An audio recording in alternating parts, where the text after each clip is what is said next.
Fala galera do nosso canal, vocês que seguem o DD, muito obrigado por vocês estarem aqui no nosso canal. Acabou agora o debate das férias ali na Rádio Band News FM.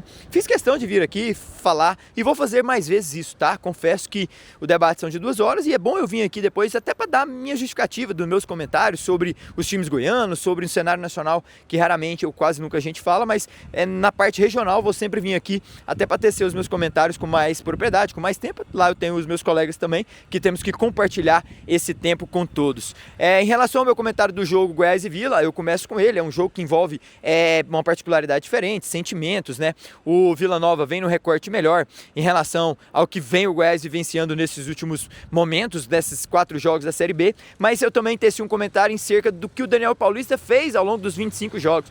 Ele tem 25 jogos, 4 derrotas apenas com o Goiás nessa temporada. São 4 derrotas, de fato, na maior competição em que o Goiás figura como uma prioridade para ele, né?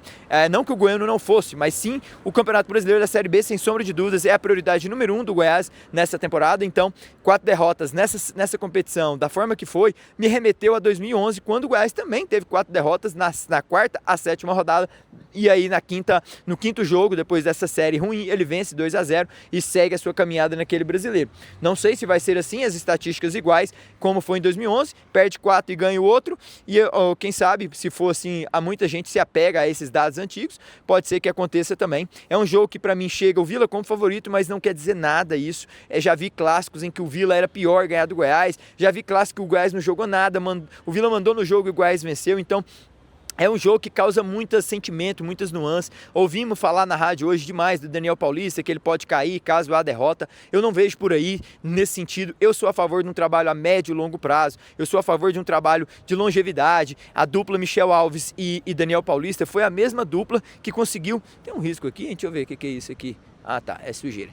É o reflexo do sol ali, né? Eu vi uma dupla Daniel Alves e Michel Alves, Daniel Paulista e Michel Alves, que entregou 25 jogos até o momento e apenas 4 derrotas, entregou um título do Campeonato Goiano, trouxe boas contratações como o Lourenço, como o próprio Lucas Lima. Então assim, se a gente for fazer uma análise fria e calculista, eu sou mais a favor desse trabalho a longo prazo, você entende? Desse trabalho que exige uma preparação melhor, exige de fato algumas nuances, alguns momentos de oscilações que os clubes vão passar, e a forma como passa, que faz com que ele tenha essa longevidade ou não. Perder para o Vila Nova tem um peso dobrado? Tem sim senhor. Tem um peso 2? Tem sim senhor. E a forma como o Daniel Paulista vem reagindo a essas derrotas é que está me chamando a atenção. Ele precisa ter uma reação melhor, ele precisa demonstrar mais ativo ali na beira do campo. Os jogadores estão demonstrando de fato que precisam dele ali na beirada de campo, e ele muitas vezes é reativo ao que está acontecendo no jogo. Ele nunca tem a primeira reação, a primeira ação partindo dele, de falar, não, eu vou mudar aqui que eu estou sofrendo a pressão do Cruzeiro, não, eu vou mudar aqui que eu estou sofrendo a pressão do Fortaleza.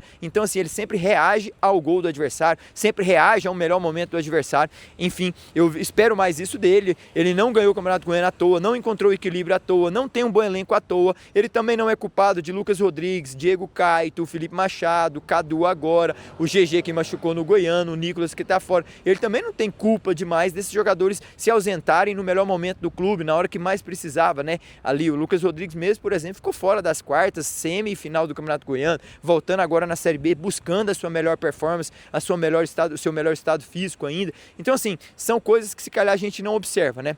Já o Vila Nova chega com um momento, o torcedor colorado, eu até cito isso, né, no rádio hoje, que até falo assim, ó, você pode ter certeza que se perguntasse 10 torcedores do Vila, 20 falariam, num tom mais exagerado, que eu usei lá no rádio, 20 falariam que o time iria brigar para cair. Isso era fato, né? Então assim, o time que é derrotado ali o time que é derrotado no Campeonato Goiano, na semifinal pro Atlético, não ganha nenhum jogo, Rafael Lacerda deita e rola no Humberto Louser. Então assim, se você for ver o que o torcedor do Vila esperava, ou então qual era a expectativa do pré-jogo, da pré-competição, era um sofrimento, era algo que ele nunca imaginaria que viria um Guto Ferreira, que iria sofrer com o Humberto Louser, tanto que estreia com o Ariel Mamede tomando gol nos minutos finais. Então o desânimo e a descrença inicia com a Série B. Só que eu até falei no rádio, a aura de um treinador gigante, a aura de um treinador treinador que as entrevistas dele demonstram conhecimento vasto pela competição, faz com que o torcedor crie novamente aquela expectativa criada em 23, 24, 25, onde o Vila inicia bem a competição, só que depois nessa transição,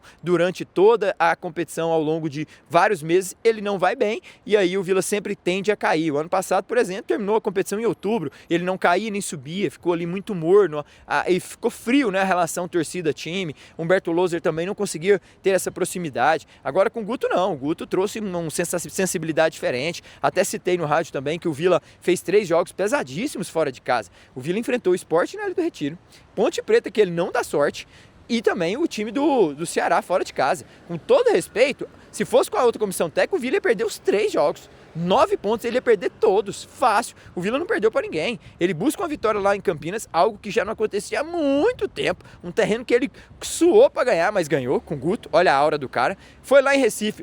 Um jogador a mais, Danilo. Não interessa. Poucos times vão tirar pontos lá do Sport de Recife. Poucos ou quase nenhum conseguiu um empate. Vai lá no Ceará perdendo de 1-3, ele consegue fazer um 3-3 na Arena Castelão. Cuidado, há de enaltecer esse momento do Vila. Muito se lamenta o empate contra o Atlético. Até aí tudo bem, porque o Vila jogou melhor, foi a melhor partida que eu vi do Vila Nova no ano, jogou bem, performou, teve chance, 68% de posse de bola, mas só que não conseguiu. Vai acontecer, como aconteceu lá no Ceará, era um jogo que já estava praticamente perdido, ele buscou um ponto. Então assim, são nuances, não tem um super time, como o próprio Guto disse, eu até cito isso, né, que o Vila Nova tem que agradecer por estar na situação que está, um calendário de início difícil fora de casa, agora vai para mais uma deslocação, dos 12 primeiros pontos fora de casa, o torcedor certeza que ele olhava a tabela e falava, nossa, 12 pontos fora de casa, Goiás, Ceará, Sport e a Ponte Preta, olha, se nós ganharmos um ponto aí é muito. E agora com o Guto é diferente, já ganhou desses 9 pontos fora de casa, ganhou 5, uma vitória e 2 empates. Então o Vila, para mim, chega como favorito por causa disso tudo, mas, como eu disse, é um clássico que é muito equilíbrio, muito igual. Eu penso que o empate se ajusta muito a esse jogo. Se der empate, para mim, não vai me assustar, porque o Goiás não quer perder a 5ª seguida. O Vila também sabe da importância de seguir a sua caminhada, de somar pontos. O Guto gosta muito disso, né? De buscar um ponto fora e ganhar dentro de casa. Como ele não ganhou dentro de casa, é a hora dele buscar essa vitória fora. Mas eu penso que os dois times vão se equilibrar bastante e a chance de empate é real e iminente nesse jogo. Já o Atlético, deixei por último, vai enfrentar o Ceará.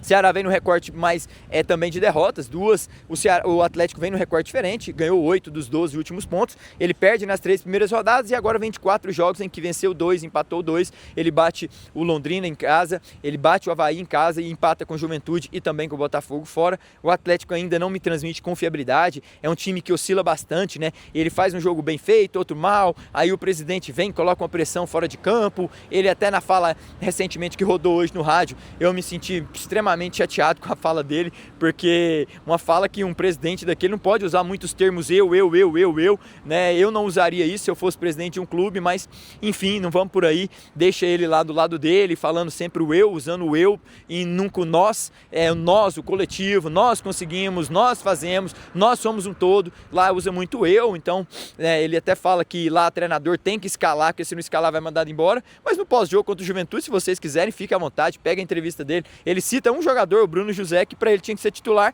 e não foi naquele jogo, e o Bruno José coincidentemente aparece titular agora contra o Ceará. Deve ter feito uma semana extraordinária, né, assim, para estar de titular, um jogador que tem 13 jogos, 12 mais um da Copa Centro-Oeste, 0 gols, 0 assistência, né, para ser titular lá na Arena Castelão. Enfim, são mais coisas do que se passa no Atlético. Eu teci um comentário esses dias recentes que é difícil trabalhar no Atlético, ele não deixa ninguém trabalhar, e de fato é um sentimento que eu vejo, e não é só eu que penso assim, muitos jogadores no qual eu converso com jogadores que atuam no cenário nacional, pensam exatamente igual, mas eu não vou me alongar em relação a isso, porque eu já dei minha opinião lá no rádio, vocês também acompanham minhas redes sociais, tá lá o que eu penso sobre isso. Eu sou muito do coletivo, do nós conseguimos, eu não fico só no ar-condicionado, né, tecendo os meus comentários, inclusive fiz questão de estar aqui, ó, sol, ar limpo, respirando o mesmo sol que eu lutei a vida inteira para buscar um lugar nesse sol aqui, para tentar conquistar coisas para os meus pais primeiramente, depois construir uma família. Então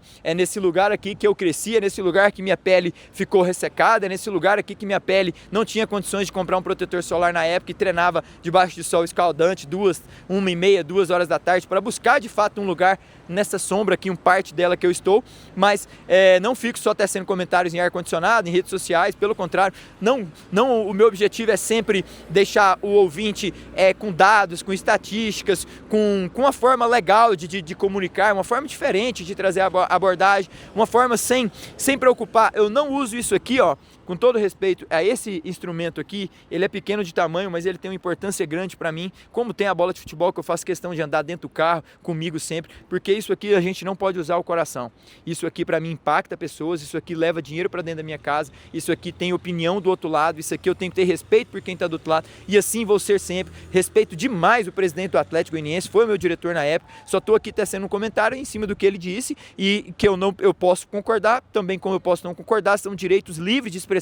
Nós estamos no século XXI, isso é bacana, isso é legal, ele tem que discordar de mim, eu dele, a gente pode concordar em outras coisas juntos, como o próprio Hugo Jorge Bravo e outros assim também. Eu vou dar a minha visão, certo ou não, eu não quero ser sempre o certo, nem Jesus Cristo conseguiu fazê-lo. Quem sou eu, né? Apenas um comunicador que estou iniciando ainda, aí 6 anos aí de comunicação, quero muito evoluir, quero muito aprender, mas nunca vou deixar de ter a minha essência, o meu posicionamento, a minha opinião, baseada sempre em dados, números, estatísticas, seja no sol, seja no ar limpo, seja no ar-condicionado, onde eu estiver. Eu tenho experiência de bagagem, eu tenho mais de 18 anos de ex-atleta profissional, então eu vivenciei o dia a dia, eu vivenciei gestão de grupo, eu vivenciei vestiário, eu vivenciei dentro de campo, ego, vaidade, eu estive presente, eu sei como lidar com o futebol profissional, eu sei como um bom gestor faz isso, como o Adson é um excelente gestor, só no meu comentário, eu penso que ele não deixa os outros trabalhar, põe uma pressão muito forte, quando pega o microfone, ele aciona a boca, mas às vezes falta acionar o cérebro, vem com muito coração, e isso às vezes machuca, palavras de fato machucam,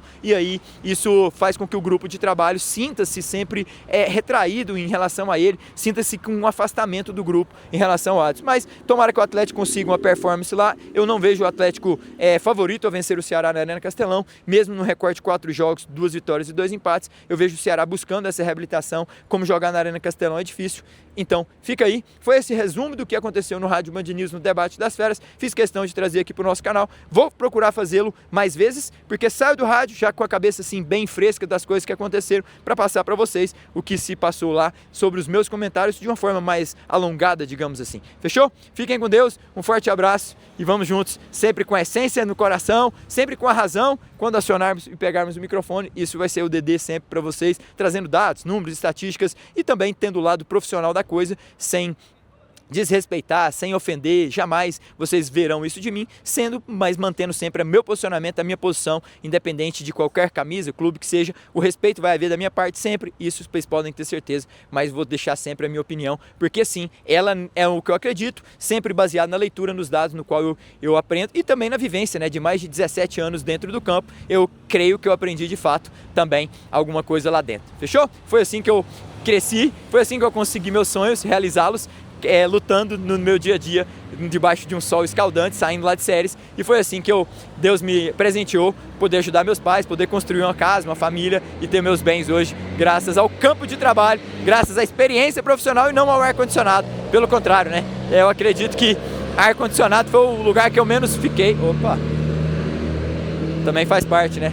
Creio que ar-condicionado foi o lugar que eu menos permaneci ao longo da minha caminhada enquanto atleta profissional de futebol.